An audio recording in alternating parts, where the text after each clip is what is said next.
Hast du dich schon mal gefragt, warum andere Frauen scheinbar voller Energie und Lebensfreude sind und du dich im Gegenzug dazu eher allein und ausgelaugt fühlst? Dazu gibt es natürlich unfassbar viele Gründe, warum das sein kann. Ein wichtiger, elementarer Grund, der Baustein für meine ganze Arbeit ist, die ich hier im Podcast mache, in meinen Coachings mache, in meinen Kursen mache, in Verbundensein mache.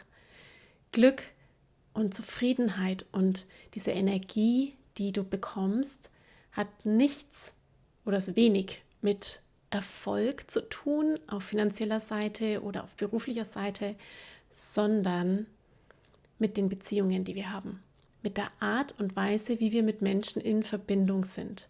Und das gilt besonders für uns Frauen. Denn bei uns Frauen ist eine Sache ganz elementar. In unserer Leistungsgesellschaft, modernen Welt, westlichen Welt, sind wir überhaupt nicht mehr so miteinander verbunden, wie es eigentlich in unserem Ursprung nach ideal für uns passen würde. Viele Frauen, die ich begleiten darf, und ich habe das an mir erlebt oder bei mir erlebt, in der Zeit, in der ich als Angestellte tätig war, wir haben ganz oft Konkurrenzkämpfe. Wir sind umgeben von Rumgezicke, sage ich jetzt mal, Hennenkämpfe, dieses Gefühl von hintergangen werden, Verschlossenheit, eben kein ehrliches Miteinander. Und eigentlich aber brauchen wir gerade Mütter, also Frauen und besonders eben Mamas, so wie du, genau das. Frauen, die sich gegenseitig unterstützen, die sich echt wohlwollend in den Arm nehmen und füreinander da sind. Wirkliche, von Herzen kommende Zugehörigkeit und Verbundenheit. Und darum geht es heute in dieser Podcast-Episode. Ich möchte dir zeigen, warum das so ist, welche Studien es dazu gibt und welche Rolle meine Community Verbundensein in diesem ganzen Konstrukt und Geflecht und in meinem beruflichen Wunsch und Herzenswunsch für dich in Verbindung zu kommen, hier relevant ist. Viel Spaß bei dieser Episode.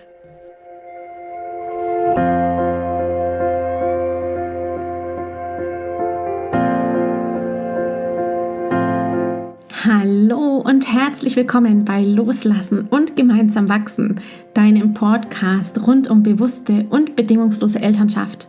Mein Name ist Manuela Festel, ich bin Mama, Mutmacherin und vor allem Mentorin für achtsame Kommunikation und gewaltfreie Konfliktlösung mit Kindern.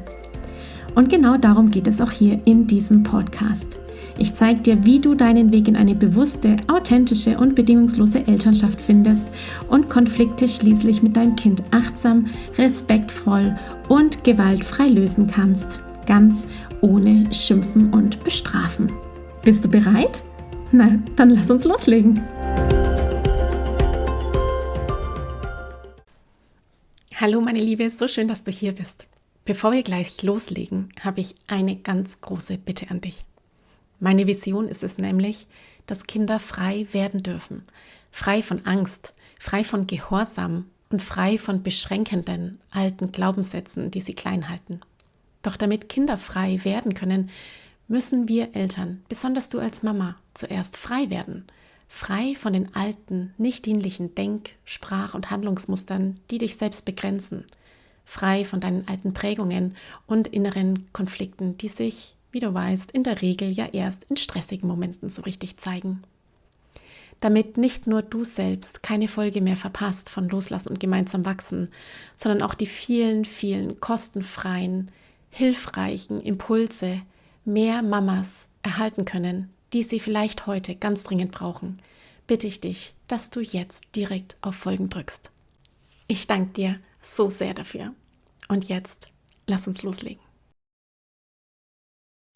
Hallo meine Liebe, ich freue mich sehr, dass du heute bei dieser Sisterhood-Episode dabei bist. Ich mag dir eine kleine Geschichte aus meinem Leben erzählen.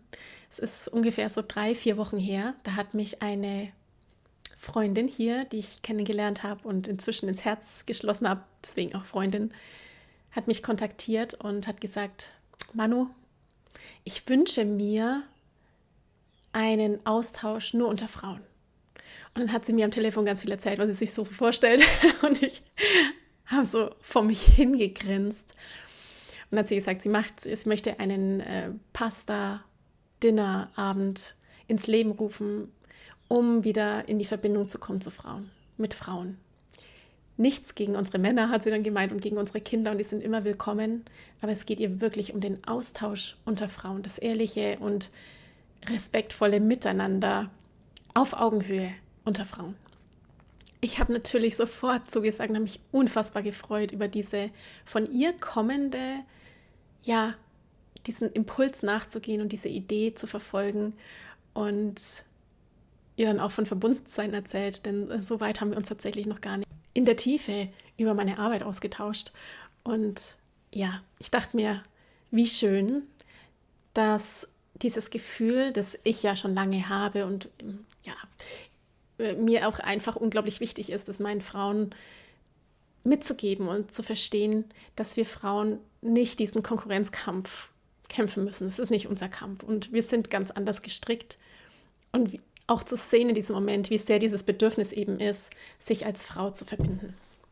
Denn, und jetzt kommt so ein bisschen auch ein Wissen, das ich dir da so mitgeben möchte, diese Idee von, wir sind umgeben von Frauen, die sich gegenseitig unterstützen. Und zwar egal welches Alter. Die Älteren begleiten die Jüngeren, die teilen ihr Wissen. Und wenn du älter bist, dann gibst du das Wissen weiter. Das ist eine Art des Zusammenlebens, eine echte Sisterhood, wie es in vielen indigenen Kulturen eben noch lebendig ist. Ich habe kürzlich erst eine E-Mail bekommen von Lynn Twist. Lynn Twist ist eine US-amerikanische Autorin und Aktivistin und sie hat eine E-Mail geschrieben über den Tod von Mukusawa, einer Matriarchin der Sapara-Nation oder Nation. Das ist ein indigenes Volk im Amazonas, das nur noch aus 635 Menschen besteht. Mukusawa, diese ältere Dame, die verstorben ist, war die letzte Sprecherin der Sapara-Sprache. Sie war Hüterin eines kulturellen Erbes, hatte unfassbar viel Weisheit, Präsenz und hat letztendlich ganz viele Generationen in Liebe begleitet. Diese E-Mail war relativ lang. Es ging wirklich so um die Art und Weise, wie weibliche Führung letztendlich in diesem indigenen Volk umgesetzt wurde und wie präsent eben Mukusawa über so viele Jahrzehnte gewesen ist und was das eben für diese Sapara-Gemeinschaft letztendlich bedeutet, dass sie verstorben ist. So, long story short. Was ich sagen möchte, diese Art und Weise, dass Frauen Gesellschaften führen, ihr Wissen weitergeben und auf eine ganz besondere Art eben führen, nicht im Konkurrenzkampf, sondern auf Augenhöhe, auf Gleichwürdigkeit basierend. Das ist etwas, was in unserer modernen Gesellschaft einfach total verdrängt wurde. Ich denke, das siehst du auch so alleine dadurch, dass wir nur noch aus einer ganz kleinen Kernfamilie bestehen. Du mit deinem Partner und deinen Kindern, die Großeltern irgendwo anders wohnen, weil man beruflich eben umgezogen ist und so. Also diese Idee von dem Dorf und der Gemeinschaft, das ist einfach über die Jahrzehnte in unserer modernen Kultur verloren gegangen. Und wir sehnen uns eigentlich danach, nach dieser Unterstützung. Das kann ja auch die Nachbarin sein oder die Freundin. Dieser Wunsch nach Miteinander und sich gegenseitig stützen, füreinander da sein, der ist bei so vielen Frauen so ganz präsent. In unserer modernen Kultur jedoch, da ist es anders. Wir haben eben mehr präsent in unserer westlichen, modernen Gesellschaft, dass wir eben gegeneinander kämpfen.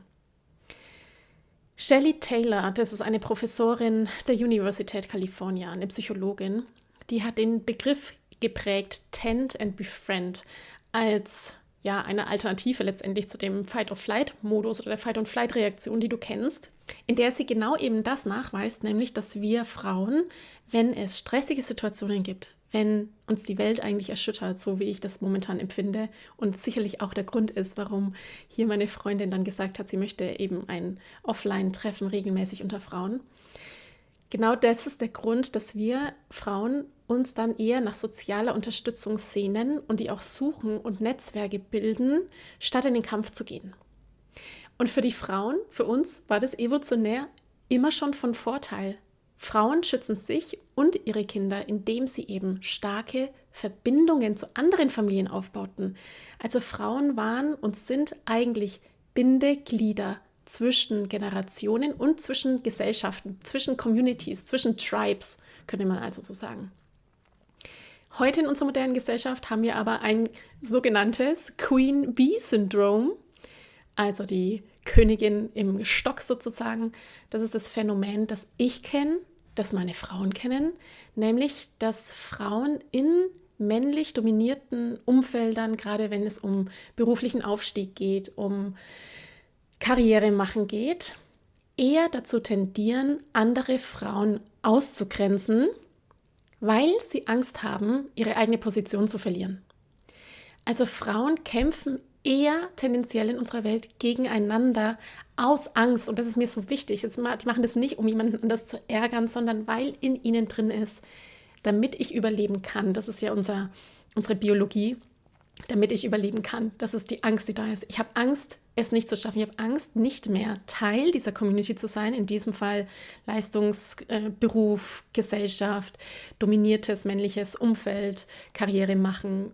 Ich habe Angst, meinen Job zu verlieren, weil ich dann vielleicht meine Familie nicht mehr ernähren kann. Also da spielen so viele Punkte mit, die letztendlich dazu führen, sprich die eigene Angst, die dazu führen, andere auszugrenzen. Das zeigen auch Studien, dass eben Frauen in wettbewerbsorientierten Umfeldern zur Konkurrenz neigen, statt eben eigentlich ihrem Ursprung nach, unserer Biologie nach, dem, was uns evolutionär einfach gerettet hat, dass man sich den gemeinschaftsorientierten Umfeldern zuwendet. Puh, crazy, oder? Jetzt ist es so, ich führe das Ganze mal noch weiter. Mit Sicherheit hast du schon einmal gehört, den Satz, der von Jim Rohn kommt, ein Zitat: Du bist der Durchschnitt der 5 Menschen, mit denen du am meisten Zeit verbringst. Wenn wir also uns in einem Umfeld befinden, das darauf gebaut ist, gegeneinander zu sein, Konkurrenz zu haben, im Wettbewerb zu sein, sich niederzumachen, Geheimnistuer reinzuhaben und so, was es da nicht alles gibt, you know it, dann macht es, dass wir so ähnlich werden. Wir sehen dann quasi das Verhalten des anderen, wir sehen, wie die reagieren und wir sind letztendlich der Durchschnitt davon. Also da für dich einfach mal zu überlegen, mit welchen 5 Menschen hast du am meisten Zeit? Mit wem verbringst du am meisten deine Zeit? Wer beeinflusst dich? Welche 5 Menschen beeinflussen dich am meisten? Der Grund für unsere Verhaltensänderung ist so einfach wie banal. Wir haben ein Gehirn und wir haben Spiegelneuronen. Genau das, was in der Eltern-Kind-Beziehung ja auch relevant ist. Die Kinder schauen sich das Verhalten der Eltern ab. Wir schauen uns das Verhalten von anderen ab. Wir haben Spiegelneuronen. Das heißt, wir sehen, was der andere tut und das beeinflusst unbewusst unsere Denkweise, unsere Sprachweise und unsere Gewohnheiten und unsere Emotionen. Sind die anderen also in der Ellbogengesellschaft unterwegs, sind wir auch eher dazu geneigt, mit Ellenbogen ausgestreckt herumzulaufen. Wenn wir mit Menschen unterwegs sind, die nicht wertschätzend und achtsam und liebevoll miteinander sind, sind wir es auch nicht. Umgekehrt, wenn wir in einer Community sind, in der man wertfrei miteinander ist, wertschätzend, wohlwollend, mit einem geöffneten Herz, dann entwickeln wir uns auch dorthin. Dann formiert sich letztendlich unser Gehirn neu. Wir sehen, wie andere sind, wir sehen, wie andere wachsen, wir sehen, wie andere Erfolg haben und wie man eben, jetzt kommt's, Beziehungen aufbaut, die uns glücklich machen. Denn was macht es mit uns, wenn wir mit Menschen in Verbindung sind, die uns nicht gut tun? Wo wir dann energielos sind, innerlich angespannt sind, im Stressmodus sind, wo wir Angst haben, irgendwie verraten zu werden, den Job zu verlieren, was es nicht alles gibt. Was macht es mit uns? Das ist eigentlich eine rhetorische Frage. Die Antwort ist so schön zu sehen, nämlich in der Harvard-Glücksstudie. Vielleicht hast du schon mal davon gehört. Die Harvard-Glücksstudie läuft seit 1938. Seit 1938 hat man eine Studie angefangen, die heute noch läuft. Ich glaube, es gibt noch irgendwie 50 bis 60 Menschen, die 1938 schon Teil dieser Studie gewesen sind. Und in dieser Studie hat man herausfinden wollen oder hat herausgefunden, man wollte wissen, die Frage der Studie war, was macht den Menschen glücklich? Und dadurch, dass wir viel vergessen, rückblickend Geschichten neu erzählen, hat man eben über viele, viele Jahrzehnte die Menschen in dieser Studie, das waren 724 Männer, interviewt. Man hat den Blut abgenommen, man hat Gehirnmessungen gemacht, alles, was man halt so irgendwie in 60, 70 Jahren Studie machen kann. Und hat dann eben versucht herauszufinden, was macht denn die Menschen eigentlich glücklich? Was macht sie zufrieden im Leben? Weißt du, was das Ergebnis ist? Das Ergebnis ist ganz einfach: Gute Beziehungen machen uns glücklicher und gesünder. Zitat Robert Waldinger, der aktuell diese Harvard-Glücksstudie weiterleitet, Professor an der Universität Harvard. In seinem Vortrag, den du dir online anschauen kannst, das ist ein TED-Talk, sagt er, es gibt drei Dinge, die sie über Beziehungen gelernt haben aus dieser Studie. Der erste Punkt ist, Menschen, die sozial verbunden sind, mit ihrer Familie, mit ihren Freunden, in der Gemeinschaft, sind glücklicher, gesünder und leben länger. Vice versa heißt das natürlich auch, dass diejenigen Menschen, die kein Gefühl von Zugehörigkeit haben, die sich einsam fühlen, hier ganz wichtig für mich der Unterschied einsam und allein. Wenn ich allein bin, heißt es nicht, dass ich einsam bin. Einsamkeit ist das, was wir vermeiden wollen, dass wir uns eben einsam fühlen. Ich kann in einer Ehe sein, ich kann in einer Freundschaft sein, ich kann in einer Community sein und mich einsam fühlen. Allein sein ist etwas, was viele von uns sehr gerne haben, dass man eben den Raum für sich hat, dass man mal eben allein ist. Allein ist aber nicht einsam. Menschen, die sich aber einsam fühlen, weniger Verbindung haben, die sind nicht nur psychisch und physisch kränker. Man hat bei denen auch nachgewiesen, dass sich ihre Gehirnstruktur verändert und sie faktisch weniger lange leben. Den zweiten Punkt, den sie in dieser riesengroßen Harvard-Glücksstudie entdeckt haben und aus den Zahlen entnehmen konnten, ist, es geht überhaupt nicht darum, viele Freunde zu haben. Also so dieser Klassiker, man geht in Facebook rein und sieht, da ist jemand, der hat 1723 Freunde und man selber hat nur 12. Es geht nicht um die Menge, sondern es geht um die Qualität. Nicht die Quantität ist entscheidend, sondern die Qualität ist entscheidend. Wenn wir also in Beziehungen sind, in denen wir wachsen können, wohlwollend mit uns umgegangen wird, wir Liebe erfahren, Wertschätzung erfahren, statt ständig in Anspannung zu sein, ständig im Konflikt zu sein. Es ist so voll logisch, liegt ja auf der Hand, weil dann geht es mir ja auch schlechter. Wenn ich also in guten Beziehungen bin mit ein paar wenigen, festen Menschen in meinem Leben, dann bin ich glücklicher und zufriedener.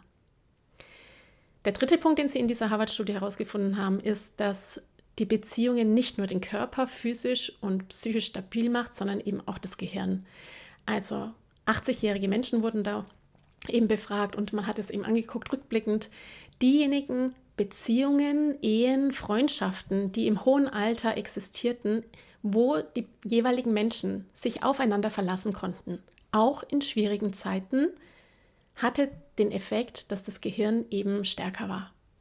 Umgekehrt, diejenigen, die in unsicheren Beziehungen waren, wo man sich nicht aufeinander verlassen konnte, da hat man nachgewiesen, dass das Gehirn einfach schneller abbaut.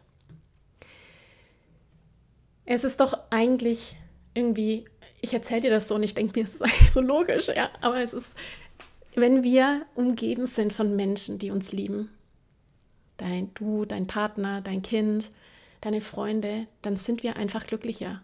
Und wenn wir in uns drin Serotonin ausgeschüttet haben und lachen und uns wohlfühlen, dann sind wir automatisch gesünder. Das ist die Psychoneuroimmunologie, dass einfach unser Gefühl letztendlich unseren Körperzustand beeinflusst. Diese Erfahrung, wie wichtig Beziehungen sind, kommt nicht nur von der Harvard-Studie. Es gibt so unfassbar viele Menschen, die das in Studien nachweisen. Ob das Laurie Santos ist, die Professorin Psychologie und kognitiver Wissenschaft, die hat einen millionenfach angeschauten Kurs öffentlich, den kann man machen, der kostet nichts. The Science of Wellbeing, auch da geht es wieder um Beziehungen. Ob das Martin Seligman ist oder auch Tal Ben-Shahar, das ist ein renommierter Glücksforscher. Und in seinem Modell SPIRE kommt auch das R für Relationship vor. Vielleicht kennst du Robin Sharma, er hat ein Buch geschrieben, das heißt Die 8 Zutaten für wahres Glück. Auch da geht es wieder darum, dass wahres Glück und Zufriedenheit im Leben mit Beziehungen einhergeht. Wenn wir in unserem Leben es schaffen, die Sinnfindung für uns zu entdecken, das ist der ganze Bereich Spiritualität, uns persönlich entwickeln, körperlich gesund sind und der wichtigste Punkt von allen, in Verbundenheit sind in Beziehungen, und zwar zu uns selber, in der Familie, in der Gemeinschaft und uns wohlfühlen in den Beziehungen, dann können wir wirklich wachsen. Vor vielen Jahren, als ich angefangen habe mit dem Bereich Persönlichkeitsentwicklung, wurde mir der Satz gesagt, umgebe dich mit 1/3 der Freunde, die nicht so weit sind wie du, 1/3 der Freunde und Menschen, die so weit sind wie du und 1/3 Freunde und Menschen, die weiter sind als du. Und dieses Prinzip ist genau das, dass wir quasi in einem Mix an Menschen sind, bei denen wir geben können. Das ist so wichtig, wir wollen geben als Mensch, wir sind soziale Wesen, wir wollen geben können, nehmen können und gemeinsam wachsen können. Das heißt, wirklich diese Community, diese Menschen um sich herum zu haben, die einen supporten, die einen unterstützen, schafft im Umkehrschluss, dass du auch viel schneller wächst. Also es ermöglicht dir eine wohlwollende Gesellschaft und Gemeinschaft, ein unfassbares Wachstum in deiner Persönlichkeit, als wenn du alleine vor dich hin arbeitest, wenn du quasi in der Einsamkeit bist. Wie gerade erzählt, Glücksstudie, je einsamer wir sind oder alleine vor uns hinwerkeln, umso trauriger sind wir, umso schlechter geht es uns, weil wir einfach uns nicht zugehörig und verbunden fühlen. All diese Erkenntnisse und meine Arbeit grundsätzlich, in der geht es um Beziehungen. Es geht in meiner Arbeit für dich, hier im Podcast, in meinen Kursen, im Mentoring-Programm, in Verbundensein, immer um Beziehungen. Begonnen mit der Eltern-Kind-Beziehung, wie können wir die Konflikte lösen, die wir da haben, auf einer wohlwollenden, achtsamen, liebe- und respektvollen Art und Weise, hin zur Beziehung zu dir als Mama.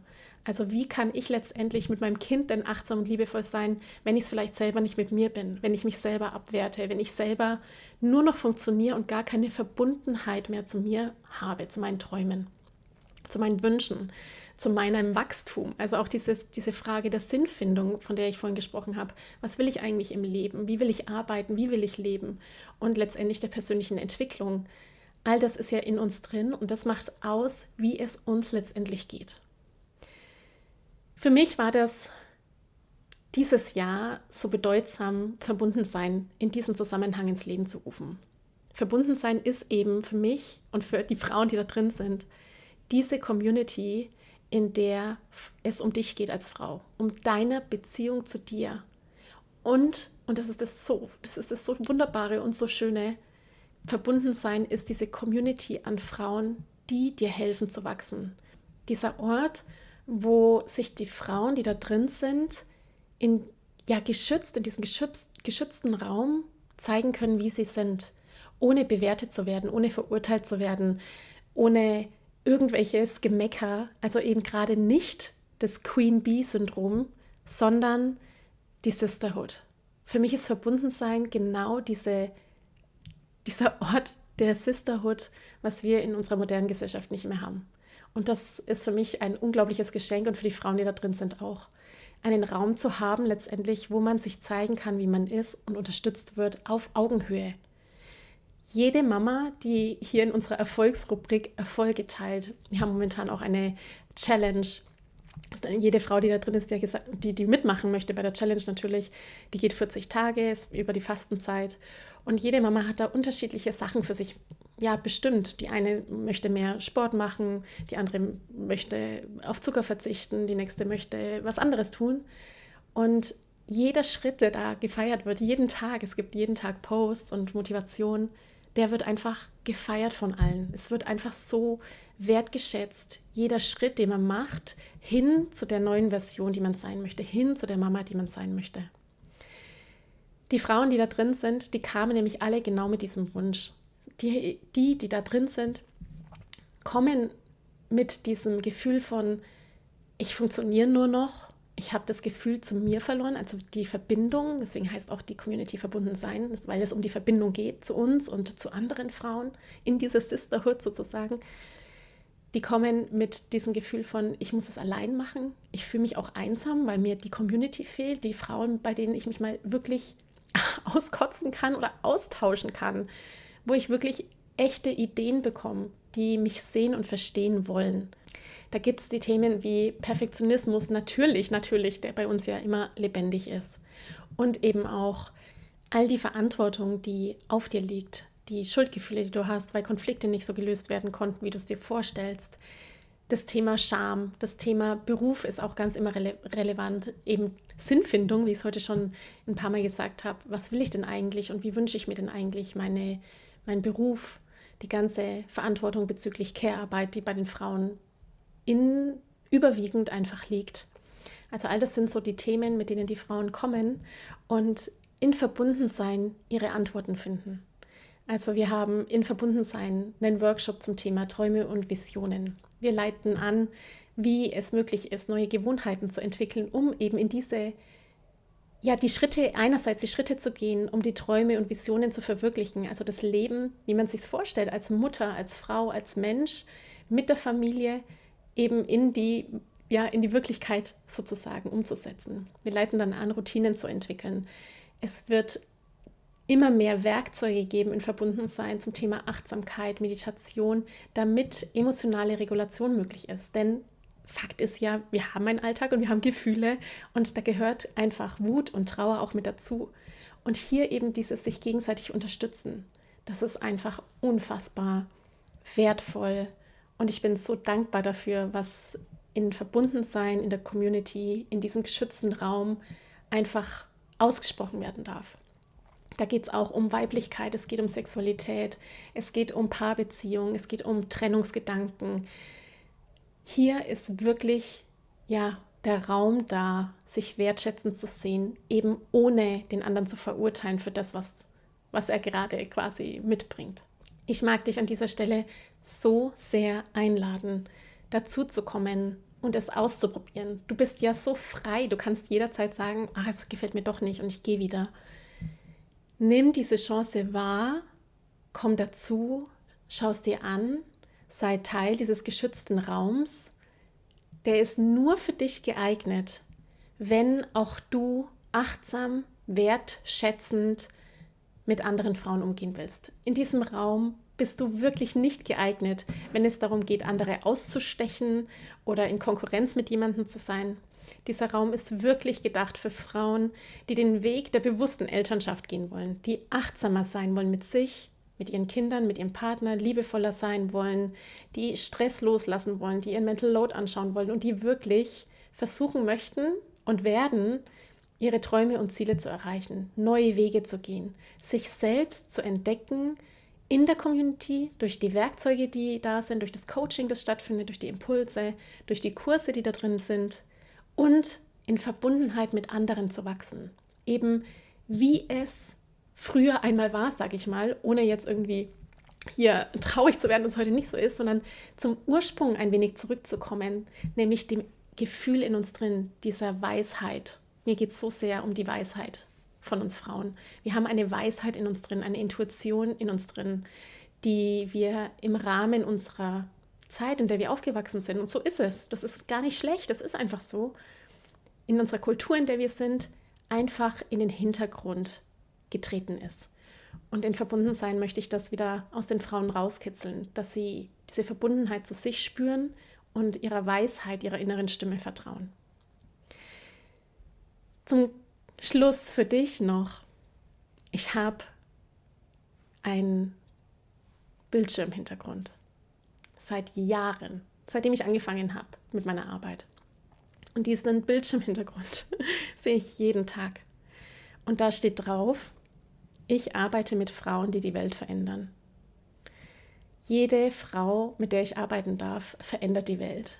Denn in dem Moment, wo sie letztendlich Frieden in sich kreiert, aufhört, sich selber zu verurteilen, aufhört, andere zu verurteilen, immer mehr mit sich in Verbundenheit geht, die Glaubenssätze, die sie vielleicht hat, entdeckt und entlarvt, schafft sie ganz automatisch Heilung. Nämlich Heilung der Ahnen, also der Generationen vorausgehend Und sie schafft Heilung, weil all das, was in ihr an Transformation passiert, liebevoll, wertschätzend und achtsam zu sein, respektvoll zu sein, andere im Hier und Jetzt nicht mehr zu verurteilen, einfach genau das macht, nämlich ein Vorbild zu sein, weil wir Spiegelneuronen haben, weil andere sich das abschauen. Das heißt, der Weg zur Heilung in sich drin, zur Transformation durch dich, schafft einfach auch eine unfassbare Veränderung im Außen. Es schafft, dass dein Kind, dein Partner, die Freundin um dich rum erkennt, wie thriving im Englischen, wie begeisternd und wachstumsfördernd, mir fällt gerade das passende deutsche Wort nicht ein, wie thriving letztendlich du geworden bist. Was für ein Mensch du geworden bist, der eigentlich schon die ganze Zeit in dir war, aber der einfach noch nicht hat so aufblühen können. Und dieses Aufblühen, das ist Potenzialentfaltung, dass wir einfach das, was in uns ist, zeigen, ins Licht bringen, dass wir unser Licht scheinen lassen, das, was in uns eigentlich die ganze Zeit schon drin ist. Und ich bin überzeugt davon, dass die Frauen, die diesen Weg gehen, die bewusste Elternschaft gehen und sich selber eben auf diese Entdeckungsreise begeben, die Welt verändern werden. Ich freue mich, wenn ich dich begrüßen darf in Verbundensein. Anfang April werden wir wieder öffnen. Falls du diesen Podcast hörst und jetzt noch nicht dabei bist und vielleicht die Öffnung verpasst hast, kannst du natürlich auch in den Shownotes einfach klicken und kommst auf die Warteliste. Ich freue mich sehr, dich in dieser wunderbaren Community begrüßen zu dürfen, in diesem Raum, in diesem Ort, in diesem geschützten Raum, in dem sich Frauen einfach unglaublich miteinander verbinden, mit sich und mit den anderen. Bis bald, mach's gut, ciao, ciao. Ich danke dir von ganzem Herzen, dass du dir heute Zeit genommen hast, diese Podcast-Folge anzuhören. Wenn du noch mehr Impulse, Ideen oder Inspirationen auf deinem ganz persönlichen Weg zur bewussten und bedingungslosen Elternschaft suchst, dann abonniere unbedingt meinen Newsletter oder du folgst mir auf Instagram, Facebook oder Telegram. Wenn dir die Folge gefallen hat, freue ich mich natürlich riesig über einen Kommentar und natürlich, wenn du die Folge bei deinen Freunden und Freundinnen teilst und meinen Podcast abonnierst.